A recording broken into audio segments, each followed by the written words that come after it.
nosso assunto agora é literatura e música. Nós vamos falar do livro Queen Magic Works. Quem escreveu foi Marcelo Facundo Severo e é com ele que a gente conversa agora aqui no Noite Total. Marcelo, boa noite para você, bem-vindo à CBN, tudo bem? Boa noite, Fernando, tudo bem, tranquilo, é um prazer para mim estar aqui com vocês aí falando desse trabalho que eu realizei aí. Bom, você é fã de Queen desde quando? Basicamente 1992, um ano depois da morte do Freddie Mercury, uma irmã mais velha minha comprou talvez das comemorações da morte do Freddie Mercury, comprou um disco de vinil deles, eu comecei a ouvir e fiquei fascinado pelo som da banda. Uhum. E aí desde então montou também um fã-clube, é isso? Na verdade eu comecei a pesquisar desde essa época, eu sempre tive muita curiosidade sobre as gravações da banda, como elas aconteciam, né? E depois, mais tarde, entrei no fã-clube da banda, passei a ser colunista do fã-clube da banda, até agora chegar a escrever esse livro aí. Tá. Bom, então no livro não é uma biografia, né? Do que a gente conta aqui? Tem um contexto histórico do livro? O livro, na verdade, assim, a ideia é uma biografia voltada para a produção musical deles, né? Entendo. Eu vou contar aí, disco por disco e faixa por faixa, o que levou eles a irem para o estúdio, a gravarem, quais foram as técnicas, os recursos, os instrumentos, os estúdios, os produtores que eles usaram, né? É uma como se fosse uma biografia voltada para o trabalho de estúdio da banda. Então quer dizer, é bem esmiuçado o trabalho com relação a cada, digamos, posso falar cada faixa? Ou cada Isso. Importante faixa? Cada faixa, na verdade. Faixa. Uhum. Eu peguei 14 álbuns do Queen, fiz análise desde do disco, do contexto do disco, e faixa por faixa, uma historinha sobre a faixa, o que aquela letra muitas vezes queria dizer, e quem tocou o que naquela faixa, quem produziu, aonde foi gravado. É uma esmiuçada bem grande aí no trabalho da banda. Você falou 14 álbuns, a gente está falando de quantos anos de Queen? De 70 e... praticamente 70 a 91, 21 anos. Entendo. Agora, o que a gente pode ressaltar aqui de mudança no trabalho feito pela banda? Ou não, o Queen sempre manteve uma mesma levada. Houve algum momento de uma mudança um pouco abrupta no trabalho deles? Com certeza. A gente acha que pode dividir o Queen, o trabalho do Queen aí, até em ordem cronológica, né? O trabalho dos anos 70 e o trabalho dos anos 80, né? É mesmo? O que muda? Na década de 70, o Queen, ele não usava nenhum tipo de sintetizadores, né? E inclusive estampava isso na capa dos discos. Then I saw him in the crowd. A lot of people had gathered round him. The beggar shouted to the lepers called him. The old man said nothing, he just stared about him. E já a partir de 1980, com o álbum The Game, eles passaram a usar os sintetizadores e a música deles passou a ser construída em cima do som dos sintetizadores, né?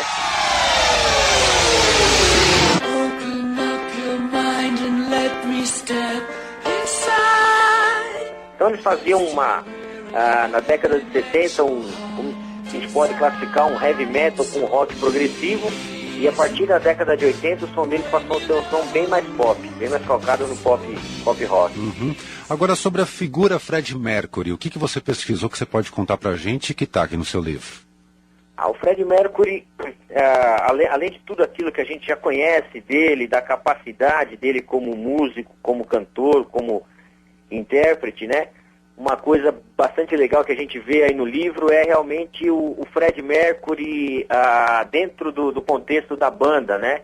A gente tem sempre aquela ideia acaba tendo aquela ideia errada do Freddie Mercury como um líder e todos eles gravitando em volta dele, né? E não, na verdade o Freddie Mercury ele era um membro como todos os outros, né? Tinha um respeito muito grande pelos outros membros da banda, né?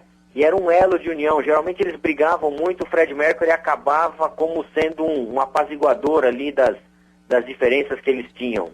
Uhum. Acho que esse é um aspecto muito, muito interessante que o pessoal pode ver aí no livro. Sabe uma coisa que eu achei legal também no seu trabalho? Primeiro, bom, porque fala da figura da banda Queen, é claro que já chama atenção. Mas para ser um livro de uma banda estrangeira em português, porque muitas vezes eu vou à livraria, eu vejo lá um cantor, eu puxo, tá em inglês. Sim, A sim. gente não tem muito trabalho em português de bandas estrangeiras, né? Não, na verdade é realmente o que realmente tem é alguma tradução de algum trabalho feito por alguém de fora, né? Mas é realmente algo em Com uma português. visão brasileira, bom, Sim. acho que eles são raros.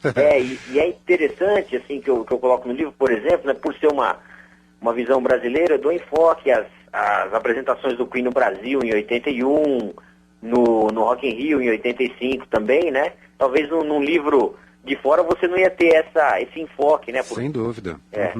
Agora eu queria fazer o seguinte aqui, eu queria que você escolhesse uma faixa. Eu sei que é uma pergunta difícil, né? Para quem fez uma baita pesquisa dessa. Vamos escolher aqui uma faixa, a gente vai tocá-la aqui, e um comentário seu sobre essa. Uma que te instiga, uma boa, que faz parte da sua história. Vamos lá.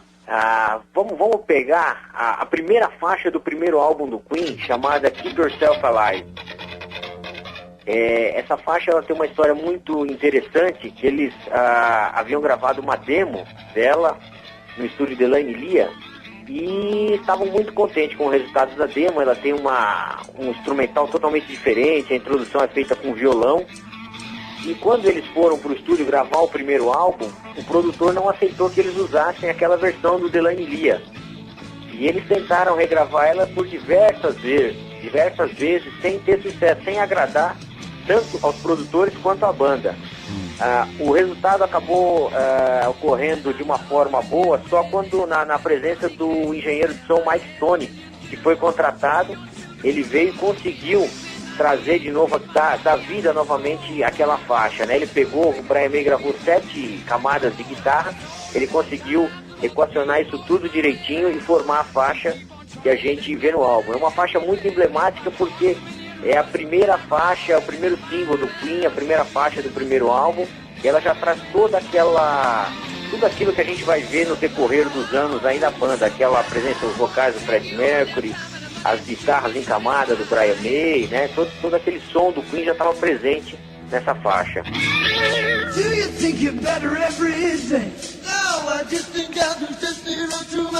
Muito bem, agora Marcelo Facundo, você é músico? Sou músico, sou um músico amador. Ah, tá, porque eu vejo que você fala com certa propriedade. Marcelo, muito obrigado pelo bate-papo, parabéns pelo trabalho. Ele que escreveu o livro Queen Magic Works, Marcelo Facundo Severo. Esse livro sai pela Edições Mandacaru. Marcelo, muito obrigado, boa noite para você. Eu que agradeço, boa noite a todos. Muito obrigado. Obrigado eu. And watch your light, my